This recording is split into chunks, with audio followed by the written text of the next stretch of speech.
안녕하세요.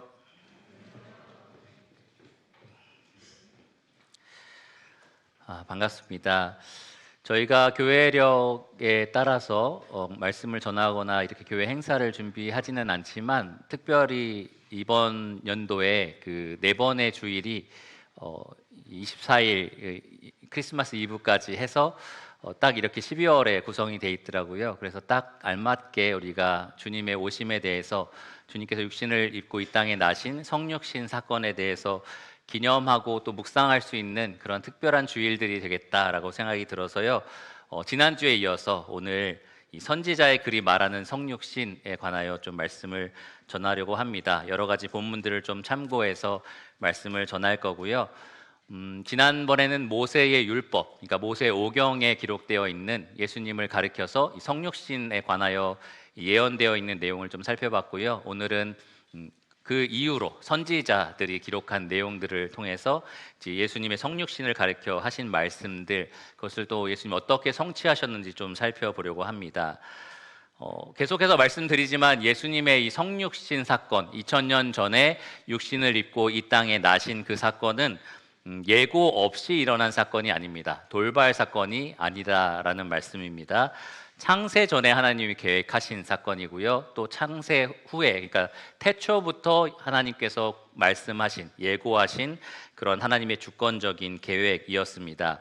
하나님은 선지자들을 통해서 예수님을 가르쳐 많은 것들을 기록하게 하셨어요. 그 기록된 문서를 우리가 구약 성경이라고 부릅니다. 예수님은 이 구약 성경을 가리켜서 모세의 율법과 선지자의 글과 시편이라고 말씀을 하셨는데요. 당시 사람들이 구약 성경을 그런 식으로 구분했기 때문입니다. 구약 성경의 어떤 문학 장르를 따질 때에 역사서가 있고 뭐 시가서가 있고 이렇게 말했던 것처럼 당시 유대인들은 이 구약 성경을 모세의 율법 그리고 선지자, 시편 이런 식으로 구성하여서 설명을 했었습니다. 이걸 줄여서 표현하면 모세와 선지자라고 말을 해요. 그래서 예수님이 부자와 나사로 비유를 하실 때에 부자가 이제 나사로를 보면서 아브라함에게 저 나사로를 시켜서 우리 형제들에게 보내서 이곳에서 고통받지 않게 해달라라고 했을 때 아브라함이 뭐라고 했는지 혹시 기억하십니까? 그들에게 무엇이 있으되 모세와 선지자가 있으되 그들에게 들을지어다 이렇게 이제 말씀하십니다. 그것을 듣지 않으면 죽은 자가 살아나서 말할지라도 그들이 믿지 않고 듣지 않을 거다라고 말씀을 하셨어요. 그것도 구약 성경을 가리키는 말입니다. 모세와 선지자. 근데 조금 더 구체적으로는 모세의 율법, 선지자의 글, 시편입니다. 예수님은 이 구약 성경에 기록되어 있는 자기를 가리켜서 기록되어 있는 예언들이 모두 다 이루어져야 한다라는 것을 알고 계셨고요. 또 그것을 제자들에게 계속해서 가르쳐 주고 계셨습니다. 그래서 부활하신 후에 제자들에게 말씀하신 거예요. 거기에 기록된 모든 것이 나를 가리켜서 기록이 되었고 이루어져야 한다라고 내가 말하고 있지 않았느냐. 그런데 그것이 이렇게 지금 내가 육신의 몸을 입고 부활한 것처럼 이루어진 것이다 라고 이렇게 설명을 하신 겁니다. 제자들의 마음을 열어서 성경을 깨닫게 하셨다라고 말을 해요. 그러니까 진짜 성경에 기록된 것을 이분이 이루신 거구나 라고 제자들이 마음을 열고 믿기 시작한 겁니다. 저는 이 시간들을 통해서 여기 계신 성도님들도 정말 예수님이 하나님의 계획대로 이 땅에 오신 그 메시아가 맞구나, 나를 위해서 육신을 입고 이 땅에 오셔서 죽으시고 부활하신 그 구원자가 맞구나 라고 분명한 확신을 가지시기를 바랍니다. 여러분 마음을 성령님께서 여셔서 말씀을 깨닫게 하시고 그 예수 그리스도의 영광을 바라보게 하시기를 간절히 바랍니다. 예수님이 실제로 구약 성경에 기록된 모든 것들을 이루셨고요. 또 이루실 겁니다. 그것에 대한 기록이 바로 제자들이 기록한 신약 성경입니다. 지난번에 우리는 모세 율법에 예수님의 성육신을 어떻게 묘사하고 있는지 세 가지의 이미지를 통해서 좀 살펴봤습니다. 첫 번째 기억이 나십니까? 창세기의 3장 15절에 이 뱀을 저주할 때 하나님이 하셨던 말씀, 여자의 후손이라고 말씀을 하셨습니다. 여자에게서 낳을 자, 여자가 낳을 어떤 자손이, 사람이 태어나게 될 건데 그가 하나님이 인간의 죄로 말미암아 땅에 부으신 저주, 사람에게 내리신 그 저주를 풀 것이다 라고 말씀을 하셨어요. 그러니까 하나님의 원수인 마귀의 머리를 상하게 할 건데 그렇게 하기 위해서 자기의 발꿈치를 상하게 될 거다라고 말씀을 하셨습니다. 실제로 십자가에서 자기의 목숨을 바치시고 마귀의 세력을 끊어내신 바로 그 예수 그리스도를 가리키는 예언이었습니다. 창세기에 나오죠. 그리고 출애굽기부터 신명기까지 우리가 계속해서 확인하게 되는 내용이 있다라고 말씀을 드렸어요. 아주 복잡하고 장황하고 방대한 내용의 율법, 그리고 제사 제도 설명, 그다음에 장막에 대한 설명이 있었습니다. 그것이 그림자처럼 누구를 가리킨다고 말씀을 드렸죠? 예, 바로 예수님.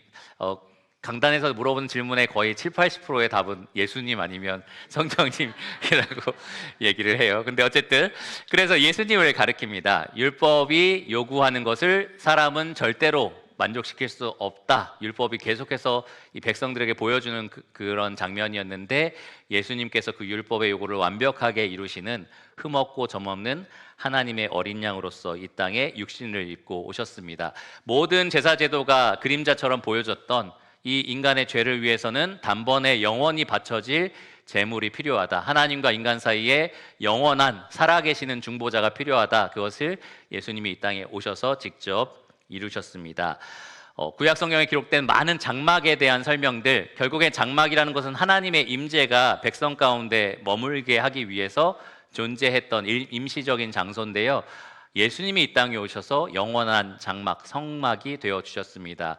예수님이 육신 가운데 이 아버지의 영광을 입고 이 땅에 오셨죠. 그리고 영원한 하늘나라에서는 성전을 찾아볼 수 없다. 왜냐하면 어린 양이 친히 성전이 되어 주셨다라고 말씀을 드렸습니다. 마지막으로 모세오경에 보면 출애굽부터 신명기까지 약속의 땅 모압 땅까지 이 백성들, 불신하고 원망하는 이러한 믿음이 없는 백성들을 이끌고 그 약속의 땅까지 신실하게 이끌어갔던 선지자가 나옵니다. 바로 모세였죠. 온유하고 겸손했던 그 모세와 같은 선지자를 하나님이 세우실 거다라고 약속을 하셨었습니다. 바로 그 선지자가 예수 그리스도이시고요. 그분은 마음이 온유하고 겸손하셔서 믿음이 부족한 그분의 백성들을 이끌고 약속의 땅 천국까지 신실하게 우리를 인도하실 겁니다. 이렇게 모세오경을 보면은 예수님에 대해서 이렇게 가리키고 있고요. 그것이 예수님이 육신의 몸을 입고 이 땅에 오시는 것과 연결되어 있습니다. 오늘은 특별히 선지자의 글이 예수님의 성육신을 어떻게 가리키고 있는지 좀 살펴보려고 합니다. 먼저는 예수님에 관하여 선지자들이 얼마나 많은 말을 했고 얼마나 놀랍게 예언을 했는지 일반적인 내용들을 좀 다루고요. 그 다음에 성육신에 관한, 특별히 성육신에 관해서 선지자들이 말했던 두 가지 예언, 성육신의 장소와 그리고 방법에 대해서 좀 말씀을 드리고, 마지막으로는 이 모든 것들이 우리에게 주는 교훈에 대해서 좀 살펴보겠습니다. 먼저 이 선지자들의 놀라운 예언을 좀 살펴볼 건데요. 여러분 구약 성경에 이 메시아에 관하여 몇 차례, 횟수로서 몇 차례 예언이 되어 있다라고 생각이 드십니까? 예수님에 관해서 몇 번이나 예언이 되어 있을까요? 한 100번? 200번? 네, 아래층에서는 저희가 경매하듯이 얘기했었거든요. 업, 다운 막 해가지고 막 했었는데 성경 예언 백과사전을 쓴 사람이 있습니다. 저자가 존 바톰 페인이라는 사람인데, 구약 성경에서 어떻게든 메시아를 묘사하거나 가르치거나 언급하는 장면이 있다면 그것들을 다 세본 거죠. 숫자를 세봤을 때 약 574구절 정도 된다라고 합니다. 굉장히 많은 예언들이 예수님하고 연결되어 있는 겁니다. 이 땅에 오시는 예수님과 연결이 되어 있습니다. 이것이 그냥 기독교에서 연구했던 사람만 그렇게 생각한 것이 아니고요. 원래는 유대교였다가 기독교로 개종한 성경학자가 있습니다. 알프레드 에더샤임이라는 사람이 있는데, 이 사람도 이제 숫자를 세본 거죠. 자기가 유대교를 믿는 유대인으로서 메시아를 받아들인 거잖아요. 그러니까 자기가 그동안 메시아를 거절한 사람으로서 구약 성경을 읽고 있었는데, 이제 내가 믿고 보니까 구약 성경에 메시아를 가리키더라라고 이 사람이 좀 세본 성경 구절을 보니까 약 456구절 정도 된다라고 얘기를 해요. 그러니까 여러분 인터넷 검색을 해보시면 뭐 500개, 400개, 뭐 어떤 사람은 막 너무 많이 이렇게 찾기도 하는데, 아주 보수적으로 좀 생각을 해봐도, 과장하지 않고 아주 그냥 우리가 보수적으로 생각을 해봐도 적어도 약 300회 이상 예수님에 대해서 구약 성경, 특별히 선지자들이 이야기를 합니다. 예수님은 그 정도 이 공생애를 통해서 예언된 그 선지자들의 말들을 다 성취하셨습니다. 한 사람에 대한 수백 개의 예언이 있다라는 것이 굉장히 놀랍지 않으십니까? 만약에 여러분들이 조선왕조실록을 보는데 1980 거기에 써 있는 거죠. 조선왕조실록에 1980년 4월 6일 오산에서 조시성을 가진 누군가가 태어난다라고 한번 써 있다고 한번 생각을 해보세요. 사실 그렇게 오랜 세월의 차이도 아니고 뭐 조시성이 날 수도 있지 뭐 이렇게 생각할 수도 있는데 어쨌든 그것을 여러분이 봤다고 생각하시면 놀랍지 않겠습니까? 저라는 사람이 참 대단해 보이지 않겠어요? 예. 저라는 사람이 100년 전, 200년 전에 예언되어 있는 그런 엄청난 사람이었구나라는 어떤 신비로움을 갖게 될 겁니다. 그 한 가지 예언만 봐도 그렇다는 거죠. 한 가지 기록물만 봐도 그렇습니다. 그런데 이렇게 수백 개의 예언을 한 사람이신 예수님께서 성취하셨다라는 그 사실 자체가 굉장히 놀랍습니다. 그런데 조금만 더 깊이 생각해 보면 이것이 단지 예언의 숫자가 많다라는 사실에 그치지 않습니다. 예언된 방식이나 이런 것들을 여러 가지를 고려해 볼 때 더 놀랍다라는 것을 발견해요. 먼저 이 최초의 선지자가 우리가 모세라고 얘기를 한다면 모세와 같은 선지자라는 말도 있잖아요. 그래서 가장 오래된 예언을 기록된 연대를 우리가 측정해 볼 때 모세가 쓴 창세기, 그러니까 기원 전, 예수님이 태어나시기 전 1400년 전에 쓰인 그 시대까지 거슬러 올라갑니다. 그러니까 100년, 200년 전에 쓴 것도 아니고요. 1400년 전에 썼다라는 것은 굉장한 사실입니다. 예수님에 대해서 그만큼 아주 오래전에 그렇게 기록이 됐다는 거죠. 가장 마지막에 예수님과 관련하여서 예언한 선지자는 누굴까요? 구약의 마지막 책? 말라기입니다. 이 말라기는 이 자기 백성을 고치시기 위해서 또 원수를 심판하기 위해서 메시아가 올 거다라는 예언을 기록을 했는데요. 그 시대도 430년 전입니다. 예수님이 이 땅에 육신을 입고 오시기 430년 전에 기록이 되었습니다. 아주 오래된 기록이 이렇게 정확하게 이루어졌다라는 사실도 굉장히 놀랍습니다. 근데 이 성경의 기록은 여러분 많은 시대를 담고 있다는 것을 여러분 아셔야 됩니다. 그리고 한 사람의 저자가 예수님을 생각해서 처음부터 끝까지 쭉 계획적으로 기록한 게 아니고요. 40여 명의 저자가 기록한 책입니다. 잘 생각해 보시면 창세기는 이 족장 시대부터 기록이 돼 있죠. 아담과 하와 그리고 아브라함부터 시작해서 이제 족장 시대에 대한 기록으로 시작이 됩니다.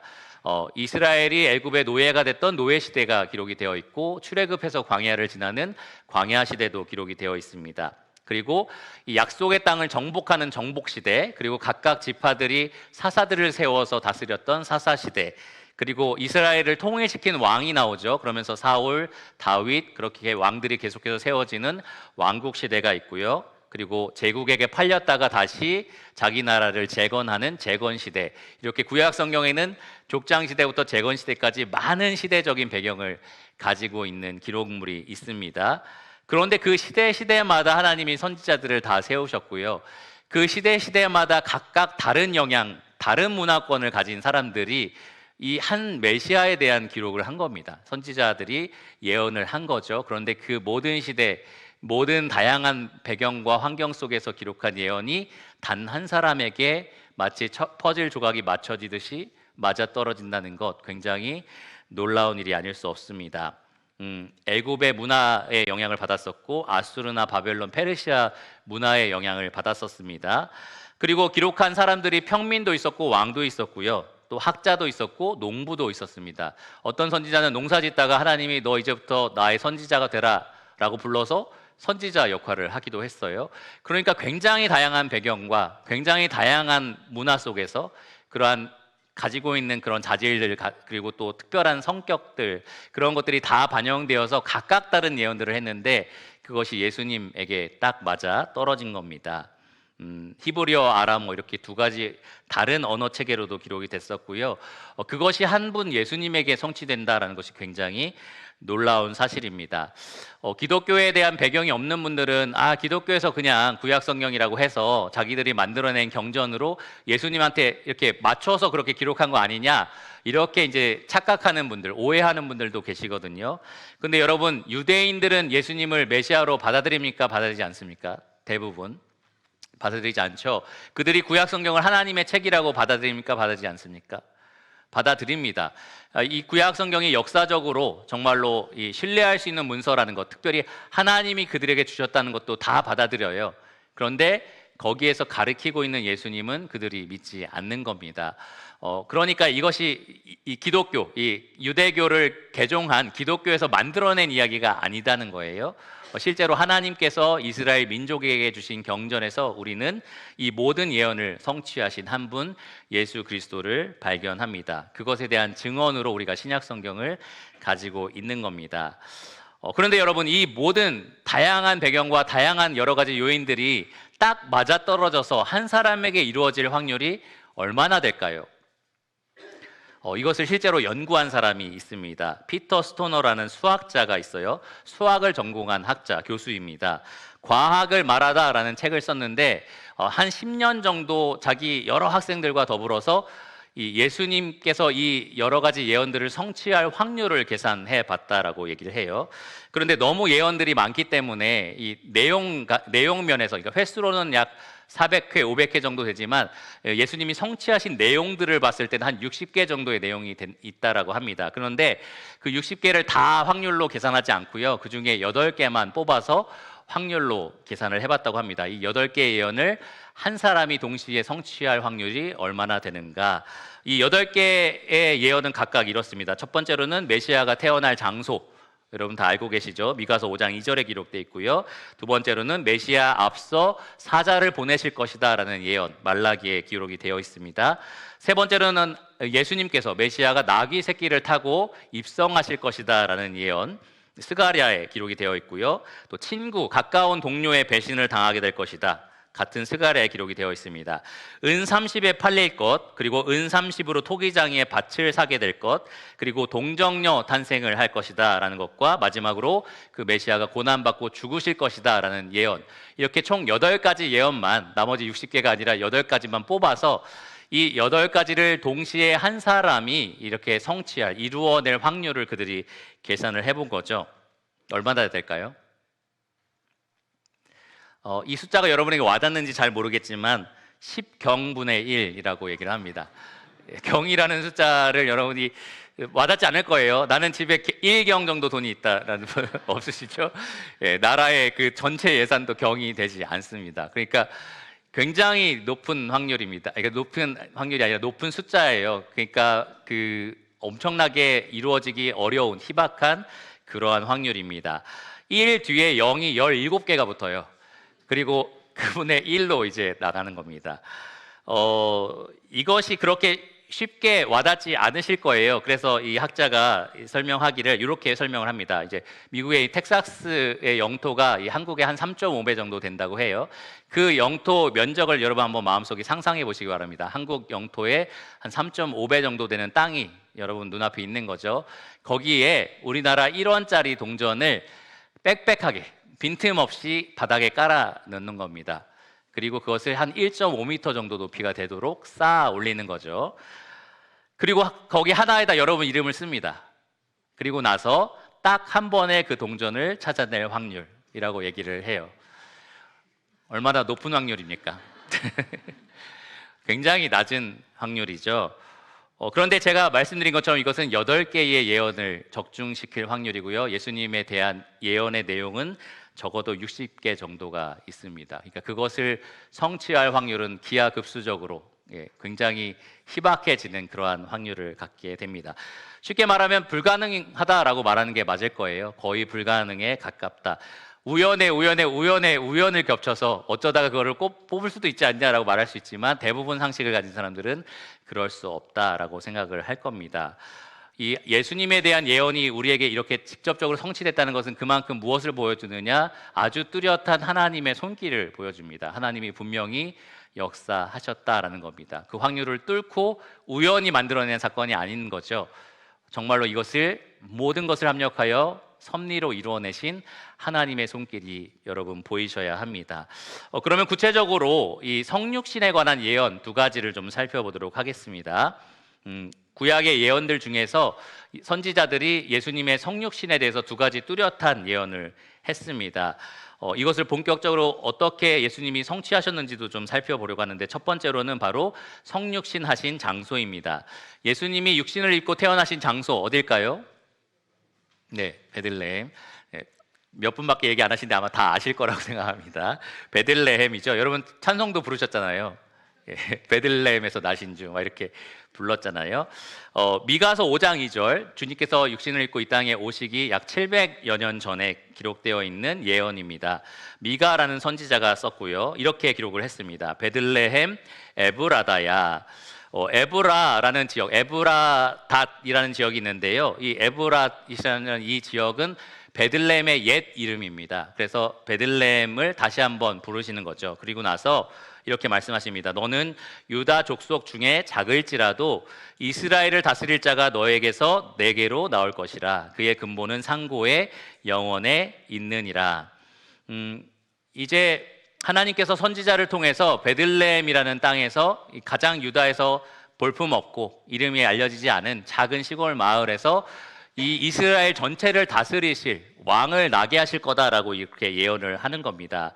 이스라엘을 다스릴 자라고 이야기를 하는데 그런데 그냥 왕이 될 사람을 지금 말씀하신 게 아니에요. 다윗, 솔로몬처럼 그냥 왕이 될 어떤 한 인간을 지금 말씀하신 게 아닙니다. 어떻게 알 수 있느냐? 이 예언의 마지막을 보시면 그 근본, 그 태어날 아기의 근본에 대해서 상고에 있다라고 얘기합니다. 상고는 아득히 먼 옛날을 가리켜요. 아득히 먼 옛날. 얼마나 아득히 먼 옛날이냐? 그 다음에 나옵니다. 영원이라고 얘기를 합니다. 그러니까 이 태어날 아기가 언제부터 존재했다라는 거예요, 원래? 영원부터 존재했다라고 이야기를 하는 겁니다. 영원부터 존재할 수 있는 사람이 있나요? 없습니다. 지금 이 미가서를 통해서, 미가 선지자를 통해서 하나님 예언하신 이스라엘을 다스리실 왕은 바로 영원전부터 계셨던 하나님이십니다. 요한복음 1장 1절과 14절에 보시면 우리가 그것을 알 수 있어요. 태초에 하나님이 하나님의 말씀이 계셨다라고 하고요. 이 말씀이 하나님과 함께 계셨고 곧 이 말씀은 하나님이다라고 이야기를 합니다. 영원하신 하나님의 말씀, 그분이 육신이 되어 우리 가운데 거하기 위해서 이 땅에 나셨습니다. 바로 이 예수님에 대한 예언입니다.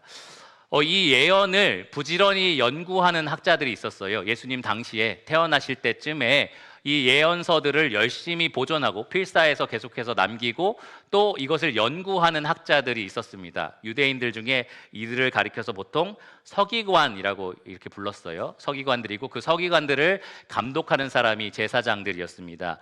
이들도 이 선지자 미가가 이야기한 것이 사실이고 메시아가 베들레헴에서 태어날 거다라고 확신을 했었습니다. 어떻게 알 수 있습니까?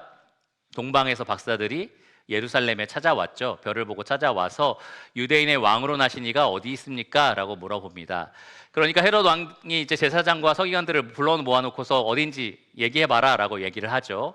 그러니까 그들이 바로 베들레헴이다 이렇게 이야기를 합니다. 그리고 나서 그 근거를 이렇게 설명을 했습니다. 마태복음 2장 5절에서 6절인데요. 이렇게 이야기를 했습니다. 이는 왜 베들레헴이냐 하면 선지자로 이렇게 기록된 바 또 유대 땅 베들레헴아 너는 유대 고을 중에서 가장 작지 아니하도다. 너에게서 한 다스리는 자가 나와서 나의 백성 이스라엘의 목자가 되리라 하였음이니이다.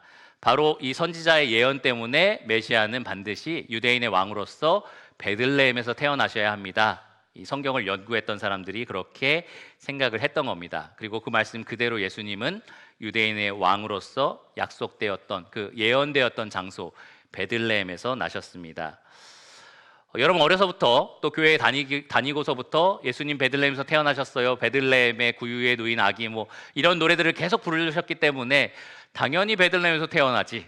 베들레헴에서 태어나실 수 있는 거 아니야? 라고 그것이 별거 아니라는 생각을 하실 수도 있습니다. 아무리 예언되어 있다 하더라도 그냥 거기에서 우연히 태어나실 수도 있는 거 아니야? 이런 생각들을 하는 거죠. 근데 여러분 가만히 생각해 보시면 예수님이 베들레헴에서 태어나신 그것 자체도 하나님의 놀라운 섭리 가운데 일어난 기적적인 역사입니다. 요셉은 원래 어느 동네에 살고 있었죠? 나사렛이라는 동네에 살고 있었습니다. 거기에서 처녀 마리아와 약혼을 했어요. 약혼을 해가지고 이제 결혼을 앞두고 요셉은 이제 같이 살 집을 준비하고 있었을 거고 마리아는 이제 정결을 지키면서 그 약혼의 기간을 잘 보내고 있었습니다. 그런데 어쨌든 이 성령으로 잉태가 되어서 요셉이 그 마리아를 데려다가 같이 이제 결혼을 하고 살게 되죠. 아기를 낳을 때쯤이 되었을 때에 갑자기 이들이 베들레헴으로, 나사렛에서 베들레헴으로 이동을 하게 됩니다. 나사렛에서 베들레헴까지의 거리는 얼마나 될까요? 약 230km 정도 됩니다. 그러니까 요셉이 마리아에게 우리 산보하러 베들레헴 좀 갔다 올까? 이렇게 할 수 있는 거리가 절대 아니다라는 거죠. 특별히 만삭인 아내를 이끌고 베들레헴까지 걸어간다라는 거 쉽게 생각할 수 있는 일이 아닙니다. 230km를 걸어간다라고 했을 때 하루 30km를 이동하면 약 열흘 정도 걸어야 되는 거예요. 만삭의 아내를 데리고 그 장소로 가겠다라고 결정을 한다면 아마 이혼 사유가 되지 않을까라는 생각을 해봅니다. 정말 웬만하면 그런 일을 안 할 겁니다. 아기를 위해서도 그렇고 아내를 위해서 그런 일을 하지 않을 겁니다. 그런데 이 두 사람이 베들레헴으로 이동해야만 했던 사건이 있어요. 누가복음 2장 1절에서 7절까지 이렇게 기록하고 있습니다. 딱 그때인 거죠. 그들이 이동해야 됐을 때에 가이사 아구스도가, 로마의 황제입니다, 영을 내려서 천하로 다 호적하라 하였으니, 이 호적은 구레뇨가 수리아 총독이 되었을 때에 처음 한 것이라. 아주 누가가 역사의 기록자로서 정확한 시점을 설명하고 있는 겁니다. 역사적으로 누가 왕이었을 때, 누가 총독이었을 때 이게 있었다. 실제로 역사적인 기록을 보면 주전 8년 정도, 그러니까 BC 8년에 이러한 이 호적하는 일이 있었어요. 사람들의 이 명단을 세고 사람들의 숫자를 세는 그러한 일들이 있었습니다. 뭐 징집이나 세금 징집을 위해서, 아니면 군사적인 사람들을 뽑기 위해서 이런 일들을 종종 했었는데 그때 이런 일들이 있었던 겁니다. 그래서 여기 말씀해 보시면 모든 사람이 호적하러 각각 고향으로 돌아가매 요셉도 다윗의 집 족속이므로 갈릴리 나사렛 동네에서 유대를 향하여 베들레헴이라 하는 다윗의 동네로 그 약혼한 마리아와 함께 호적하러 올라가니 마리아가 이미 잉태하였더라. 거기 있을 그때에 해산할 날이 차서 첫 아들을 낳아 강보로 싸서 구유에 뉘었으니 이는 여관에 있을 곳이 없음이로라. 그러니까 이 요셉과 마리아가 베들레헴으로 이동해야 했던 여러 가지 환경들이 조성이 됐던 겁니다. 만약에 가이스 아구스도가 황제가 되지 않았다면 일어나지 않을 수 있는 일이었고요. 황제가 되었더라도 호적하라라는 이 명령을 조금 늦게 하거나 아니면 훨씬 더 일찍 했다라고 한다면 굳이 이 베들레헴에 갔던 그 시점에 아기를 낳지 않아도 됐을 겁니다. 이 당시에는 행정 어떤 명령들이 쉽게 전달되지 않았어요. 지금은 저도 집에 있으면 가끔 용인시에서 막 카톡이 오고 막 이러는데 그렇지 않았다는 겁니다. 전령을 통해서 직접적으로 전달을 했기 때문에 이 로마 전체 제국 구석구석에 다 이 명령이 퍼지려면은 몇 년이라는 시간이 걸렸던 겁니다. 그러니까 만약에 조금이라도 늦게 요셉에게 이 소식이 전달이 되었다면 이들이 베들레헴으로 이동할 일도 없었을 겁니다. 혹시 베들레헴으로 이동하는 중간에 양수가 터져서 거기에서 아기를 낳아야 됐던 상황이 펼쳐질 수도 있잖아요. 근데 만약에 그랬다면 이 육신을 입으신 예수님이 베들레헴에서 태어날 일도 없었던 거죠. 그러니까 모든 요인들이, 모든 상황들이 정확하게 맞아 떨어져야만 이 일이 일어날 수 있었습니다. 하나님께서는 제국이라는 엄청난 이 정치 세력이 돌아가는 것도 주관하셨을 뿐만 아니라 매일매일 걸어가는 요셉과 마리아의 발걸음도 하나님은 섭리로서 주관하고 계셨습니다. 정확하게 하나님의 뜻을 성취하기 위해서 하나님은 모든 것을 합력하여서 역사하셨다라는 겁니다. 여러분, 우리가 믿고 따르는 하나님의 손은 전능합니다. 그분의 손에서 통제되지 않는 것은 아무것도 없습니다. 모든 것이 그분의 손 안에 있습니다. 뿐만 아니라 이 하나님의 손은 아주 섬세하고 따뜻합니다. 우리를 위해서 모든 세세한 것들을 다스리실 뿐만 아니라 그것들을 우리를 위하여, 우리를 사랑하기 위하여, 우리에게 선을 이루기 위하여 하고 계신다라는 겁니다. 어떤 사람들은 굵직굵직한 일들은 되게 잘해내는데 디테일한 것들에서 계속 누락되고 뭔가 잘못하는 사람들도 있잖아요. 근데 하나님은 그런 분이 아니라는 거예요. 아주 큰 일들을 다 이루어내시는데 그것을 위해서 모든 세세한 것들을 하나하나 다 통제하시는, 다스리고 계시는 그런 분이십니다. 그런 분께서 저와 여러분들을 사랑하기 위해서 주님을 이 땅에 보내주신 겁니다. 두 번째로 이제 성육신의 방법에 대한 예언을 살펴보겠습니다. 성령으로 잉태하게 하셨다라는 예언이 이사야 7장 14절에 기록이 되어 있습니다. 이것이 예수님 이 땅에 나시기 약 730년 전에 이 선지자 이사야를 통해서 기록되었는데요. 이렇게 기록하고 있습니다. 그러므로 주께서 친히 징조를 너희에게 주실 것이라. 보라, 처녀가 잉태하여 아들을 낳을 것이요 그의 이름을 임마누엘이라 하리라. 730년 전에 왜 이 말씀을 주셨을까? 선지자 이사야에게는 또 그 당시 이스라엘 백성에게는 아무런 의미가 없는 게 아닐까라고 생각이 들지도 모릅니다. 하지만 1차적으로는 하나님께서 이 선지자 이사야가 아들을 낳을 거고, 그리고 그 아들을 낳을 때쯤, 그 시점쯤에 이 하나님께서 이스라엘과 함께 계심을 보여줄 거고 그들을 구원하실 거다라는 소망을 그 당시의 성도들에게도, 그 백성들에게도 분명히 제공했을 겁니다. 그런데 그 말씀이 진짜로 성취된 것은 바로 730년 후 예수님이 베들레헴에서 나셨을 바로 그 시점입니다. 어떻게 우리가 그것을 확신할 수 있느냐? 이 선지자가 예언했던 말씀 중에 처녀가 잉태하여 라는 말에 처녀라는 단어가 히브리어 알마라는 단어인데요.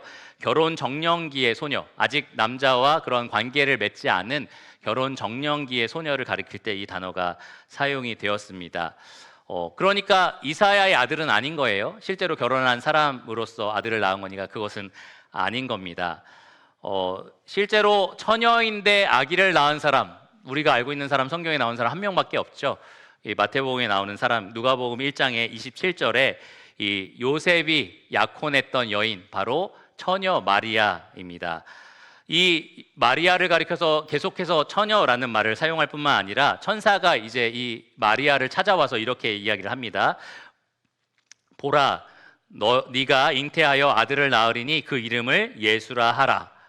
그러니까 이 여인이 깜짝 놀란 거예요. 자기는 한 번도 그러한 관계를 맺은 적이 없고 남자랑 그런 적이 없는데 어떻게 이런 일이 있을 수 있을까라고 생각을 하는 거죠. 그래서 이렇게 말을 합니다. 나는 남자를 알지 못하니 어찌 이 일이 있으리이까. 그러자 천사가 이렇게 말을 합니다. 성령이 너에게 임하시고 지극히 높으신 이의 능력이 너를 덮으실 것이라. 그러니까 마리아는 정말 성령을 통해서, 성령의 능력으로 이 예수라는 아들을 낳게 된 겁니다. 천사의 말대로 마리아는 그렇게 잉태하게 되었습니다. 그런데 마리아는 천사의 음성도 들었고 자기가 알잖아요. 이것이 진짜 성령으로 나게 된 아기구나라는 것을 자기는 압니다. 그런데 이 마리아와 약혼한 요셉이라는 사람의 입장에서는 어떨까요? 저에게 한번 대입해서 좀 생각을 해봤어요. 제가 예전에 아내와 결혼을 앞두고 미국에 이제 공부하러 갔다가 잠깐 이제 결혼하러 나왔거든요. 방학에. 제가 이렇게 방학에 나왔는데 아내 배가 이렇게 불러있다고 한번 생각해 보세요. 결혼을 아직 나랑 안 했는데 배는 부르고 이게 뭐야, 도대체 어떻게 된 거야? 라고 하니까 아내가 성령으로 잉태하게 됐습니다. 이렇게 얘기를 하죠. 여러분 어떻게 받아들이시겠습니까? 말도 안 된다라고 생각이 드시겠죠. 상식적으로 이거는 말도 안 되는 얘기다라고 생각을 할 겁니다. 요셉도 그렇게 생각을 했어요. 그래서 마리아가 잉태되었다라는 것을 사람들이 얘기도 하고 자기도 알게 되었을 때에 원래는 어떻게 하려고 했습니까? 의로운 사람이라서 가만히 끊어내려고, 그러니까 가만히 파혼하려고 했던 겁니다. 원래는 돌로 쳐서 심판할 수도 있었지만 그렇게 하지 않고 가만히 정리하려고 했었습니다. 그런데 그때의 천사가 꿈에 나타났죠. 그래서 그 잉태된 아기가 성령으로 잉태된 것이다 라고 분명하게 설명을 해줬습니다. 그러면서 그 천사가 요셉에게 이렇게 말을 해요. 그 마리아, 너의 그 약혼녀가 처녀로서 잉태하게 된 것은 선지자의 약속을 성취하기 위해서야 라고 이야기를 합니다. 마태복음 1장 22절과 23절입니다. 이 모든 일이 된 것은 주께서 선지자로 하신 말씀을 이루려 하심이니 이르시되 보라, 처녀가 잉태하여 아들을 낳을 것이요 그의 이름을 임마누엘이라 하리라 하셨으니 이를 번역한즉 하나님이 우리와 함께 계시다 함이라. 실제로 이 마리아가 처녀인데도 성령의 능력으로 아기를 갖게 된 것은 선지자를 통해서 하나님이 약속하신 그 예언을 이루신 것입니다. 마리아뿐만 아니라 요셉도 이것을 분명하게 믿었고요. 그래서 자신들에게 벌어진 어떻게 보면 비상식적인, 우리가 일반적인 상식으로 받아들일 수 없는 이 일을 믿음으로 받아들였습니다. 그런데 좀 흥미로운 기록이 있어요. 요셉이 이제 마리아를 자기 집으로 데려와서 함께 살게 되는데 아들을, 이 예수님을 낳을 때까지는 동침하지 않았다라는 기록이 있습니다. 마태복음 1장 25절에 기록되어 있어요. 저는 옛날에 이 말씀을 읽을 때마다 왜 동침하지 않았을까? 혹시 요셉이 시험해 보려고 했나? 뭐 이런 생각을 했거든요. 그런데 결과적으로 왜인지는 우리가 알 수 없지만 확실히 우리가 알 수 있는 것은 이 마리아가 낳은 아들이 예수님이 요셉의 씨가 아니다라는 것이 확실해지는 겁니다. 결혼을 했지만 이 마리아가 아들을 낳을 때까지, 이 예수님을 낳을 때까지는 동침을 하지 않았기 때문입니다. 예수님이 정말 선지자의 예언대로 성령의 능력으로 이 땅에 태어나신 유일한 분, 바로 하나님 아들 예수님이십니다. 바로 그 메시아이십니다. 임마누엘이라고 약속하신 그 하나님은 이 자기 백성들에게 사람을 보내주셔서 그 사람을 통해서 함께 하시는 것이 아니라요, 하나님이 친히 사람이 되셔서 이 자기 백성과 함께 하기를 원하셨습니다. 그들의 죄에서 그들을 건져내시고 그들과 영원히 함께 하기 위해서 하나님이 사람이 되신 사건, 바로 성육신입니다. 성령의 능력으로 하나님께서 그렇게 하셨습니다. 앞서 제가 말씀드린 베들레헴에서 예수님이 태어날 확률은 굉장히 희박합니다.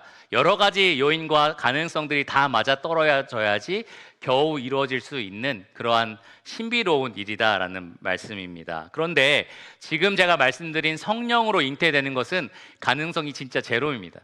일어날 가능성이 아예 제로인 거예요. 하나님이 초자연적으로 개입해서 일어나지 않는다면 아예 일어날 수 없는 일이 바로 성령으로 잉태되는 일입니다. 이 두 가지를 다 활용하셔서 하나님은 자기 뜻을 이루세요. 섭리를 통해서도 그렇게 하시고요. 이것도 또한 기적인데요. 그리고 기적적인 이사를 통해서도 하나님은 자기 뜻을 이루십니다. 선지자는 각각 그 두 가지에 대해서 예언을 했고요. 하나님은 각각 그 두 가지를 섭리로서, 놀라운 섭리로서, 또 아주 놀라운 기적으로서 모두 다 이루셨습니다. 이 두 가지 다 우리에게 분명하게 보여주는 것은 하나님이 얼마나 놀라운 분이시냐, 하나님이 얼마나 전능하신 분이시냐, 하나님이 얼마나 우리를 사랑하시느냐, 그분의 영광을 우리가 그분이 하신 일을 통해서 볼 수가 있습니다. 그러면 마지막으로 이 성육신에 대한 선지자의 예언이 우리에게 어떤 교훈을 주는지 좀 살펴보기를 원합니다. 이 섭리와 관련해서 여러분에게 좀 말씀을 드리려고 하는데요. 이 존 파이퍼라는 목사가 이 섭리라는 책을 썼습니다. 혹시 이렇게 관심이 생기신 분들은 저에게 빌려가셔도 좋습니다. 약 1000페이지 정도가 되는 책인데요. 이 책을 다 마치는 것, 읽어서 마치는 것이 하나님의 섭리에 달려있다라고 생각이 드는 그러한 책입니다. 저는 다 읽었습니다. 하나님의 섭리로 저는 다 그 책을 읽었는데, 존 파이퍼는 그 책에서 하나님께서 결국에는 모든 것을 합력하여서 다 모든 것을 통제하셔서 그분의 뜻을 이루는 이 섭리를 통해 우리가 무엇을 하기를 원하시는지 이렇게 밝혔습니다. 사람이 하나님의 모든 길과 행위에 나타난 하나님의 영광을 기뻐하게 하기 위해서, 그러니까 하나님의 섭리는 사실 우리의 예배를 불러일으킵니다. 하나님 참 놀라우신 분이야, 이렇게 역사하셨네, 내 삶 가운데도 이렇게 역사하셨네 라고 우리가 놀랄 수 있는 겁니다. 가끔 저는 이제 아내를 만난 거에 대해서 좀 생각을 하면서 정말 기적적이다, 내가 어떻게 이 수많은 사람 중에 이 사람을 만났을까. 여러분 혹시 부정적으로 바라보지 마시고요. 긍정적으로 들어주세요. 긍정적으로 말하는 겁니다. 어떻게 이 사람을 내가 만날 수 있었을까. 내가 만약에 그때 그 생각을 하지 않았더라면, 그때 이런 일이 있지 않았더라면, 그때 그 장소에서 내가 가지 않았더라면, 뭐 여러 가지 요인들을 생각해 볼 때 하나님이 정말 모든 것을 합력하여서 이 사람을 만나게 하셨구나라는 생각이 듭니다. 결혼을 앞둔 청년들 이야기를 들어봐도 이 사람이 만나게 된 게 너무 기적 같고, 가만히 생각만 해도 너무 놀라운 거예요. 어떻게 내가 이런 장면들을 보고 있지라는 생각이 드는 거죠. 그런데 성육신은 그거보다 훨씬 더 놀라운 하나님의 섭리가 담겨 있습니다. 그러니까 여러분 그것에 대해서 좀 놀라셔야 돼요. 우리가 오늘 주일 예배를 마치고도 이 앞에서 크리스마스 연습하시잖아요. 예수님 나셨다, 뭐 아니면 집에 오갈 때 차 안에서도 이 캐롤송 같은 거 들으시잖아요. 예수님이 나셨다, 뭐 이런 것들을 좀 기억하실 때에 그냥 흥겨운 분위기만 즐긴다든지, 아니면은 그냥 뭐 연습해야 되니까 의무적으로 한다든지 그러지 마시고 가만히 한번 생각해 보세요. 이 일이 실제로 이루어졌다라는 것을 한번 생각해 보시기 바랍니다. 그리고 이것을 몇백 년 전에 하나님이 선지자를 통해서 예언하셨고 그것을 성취하신 것이다. 나를 위해서 모든 역사의 조각조각을 다 주관하셔서 이것들을 반드시 성취하신 것이다. 이것을 기억하실 때 여러분 놀라셔야 됩니다. 그분의 영광에 감탄하셔야 합니다. 그분을 찬양하셔야 합니다. 여러분을 위해서 모든 길과 모든 일들을 통하여 하나님께서 놀라운 일을 행하신 겁니다. 존 파이퍼는 같은 책에서 이런 말도 했어요. 이 세상과 심지어 그리스도인들조차 날마다 생명을 지탱해주는 수많은 섭리로 인해 하나님께 찬송과 감사를 드리지 않는 것은 세계를 하나님의 경이로운 일을 보여주는 극장으로 보지 않기 때문이다.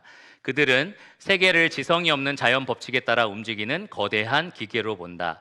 아울러 반역과 자기 예찬에 몰두하는 우리의 마음은 하나님을 비난할 기회를 찾고 있고, 반항적인 피조물을 향해 베푸시는 하나님의 수많은 친절을 보지 못하는 우리의 모습을 정당화하곤 한다. 그러니까 여러분이 바라보고 있는 세상은 어떤 세상인지를 좀 생각해 보시라라는 겁니다. 여러분이 지금 바라보는 세상이 내일 눈 뜨면 하루가 시작되고 또 회사 가는 거고 일하는 거고 다시 돌아오는 거고 그렇게 일주일이 지나가는 거고 그렇게 하루하루 가는 거죠 라고 한다면, 여러분들은 여러분의 인생, 여러분을 둘러싼 세계가 하나님의 놀라운 섭리가 펼쳐지고 있는 극장이라고 바라보지 않는 거예요. 그냥 아무도 관리하는 사람이 없는, 아무도 이것을 통해서 무언가를 어떤 목적을 가지고 움직이고 있지 않은, 그냥 자연 세계가 돌아가고 있는 기제처럼 그렇게 돌아가고 있다라고 바라보는 겁니다. 우리는 이러한 사람들을 가리켜서 실질적인 무신론자라고 말을 해요. 그 사람이 하나님을 믿는다고 말하든 말하지 않든, 교회에 다니든 다니지 않든, 예배에 참여하든 참여하지 않든 그런 생각으로 세상을 바라보고 살아간다면 사실은 하나님이 없다라고 생각하고 살아가는 겁니다. 그런데 여러분, 진짜로 하나님이 있다라고 믿고 살아가신다면 매일매일 하루가 하나님의 섭리 안에 있다는 것을 인정하는 겁니다. 나에게 일어난 지금 이 일과 또 앞으로 일어난 모든 일들이 하나님의 그 전능하신 손길 안에서 나를 위해서 펼쳐지고 있다라고 바라보시는 거죠. 그러면 모든 것이 놀라운 겁니다. 모든 것이 감사할 수 있는 일이 되는 거고요. 모든 것에서 하나님의 영광을 여러분들이 발견할 수가 있습니다. 내가 지금 하나님의 영광을 바라보면서 그분의 섭리를 기대하면서 살아가고 있는지 아닌지를 알 수 있는 방법은 굉장히 쉽습니다. 여러분 입에서 불신과 비난과 원망이 쏟아지고 있다면 여러분 사실은 하나님을 제대로 바라보지 못하는 거고요. 여러분의 입에서 감사와 찬양과 그리고 경이로움이 계속해서 표현되고 있다면 여러분들은 그 하나님의 놀라운 섭리를 바라보고 살고 계시는 겁니다.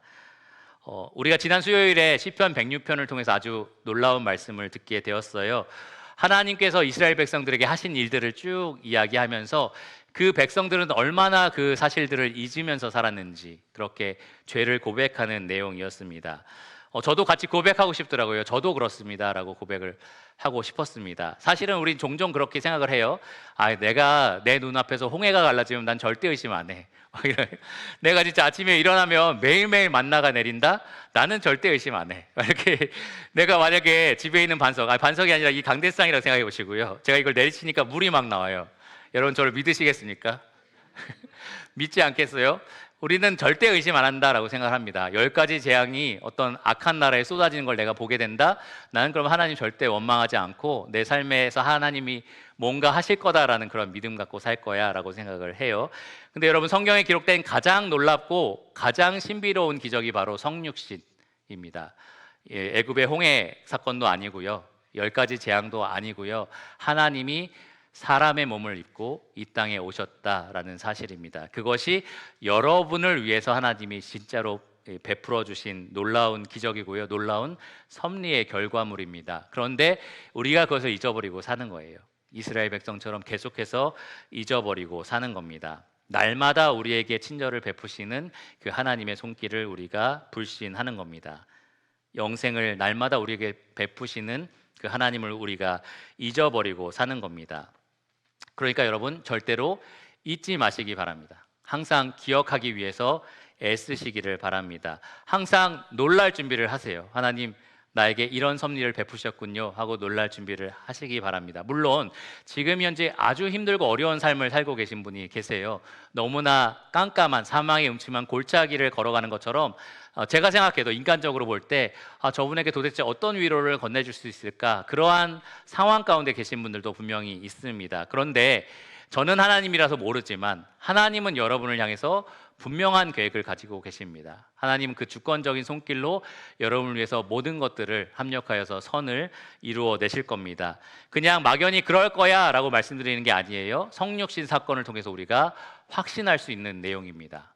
주님의 죽으심과 부활을 통해서 우리가 그 무엇보다 확신할 수 있는 사실, 하나님이 여러분을 떠나지 않고 함께 하신다라는 겁니다. 여러분의 삶의 모든 것들을 관여하시고 개입하시고 돌보시고 그 모든 것들을 통하여 선을 이끌어내신다라는 사실입니다. 여러분의 삶은 그 하나님의 섭리를 바라볼 수 있는, 관찰할 수 있는, 또 감상할 수 있는 그러한 극장이라는 것을 잊지 마시기를 바랍니다.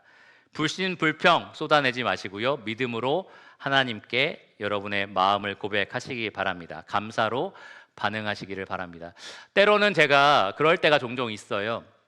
정말 힘든 일들이 제 삶에 있을 때에 계속해서 인내하고 참아내는 거죠. 불평하지 않으려고 합니다. 마음속으로 계속해서 오래오래 참으면서 하나님께 내가 입술로 범죄하지 않을 거야, 마음으로 하나님을 반항하거나 불신하는 죄를 짓지 않을 거야 라고 다짐을 해요. 근데 내 생각보다 계속 그 시간이 길어지면 길어질수록 점점 인내력의 한계가 찾아옵니다. 그러면서 결국 내가 불평을 하는 거죠. 그리고 하나님을 원망하기도 합니다. 죄악된 어떤 행동들이 주변에 있는 사람들에게 나오기도 해요. 그런데 하나님이 그것을 통해서 섭리를 이루시는 거죠. 놀라운 일들을 갑자기 보여주시는 겁니다. 그러면 제가 좀만 더 참을 걸, 이런 생각을 해요. 조금만 더 인내할 걸, 내가 내 입술로 죄를 범하지 말 걸, 조금만 더 믿어볼 걸, 조금만 더 하나님의 때에 대해서 내가 기다리면서 하나님이 어떤 분인지를 기억해 볼 걸, 이런 생각들을 합니다.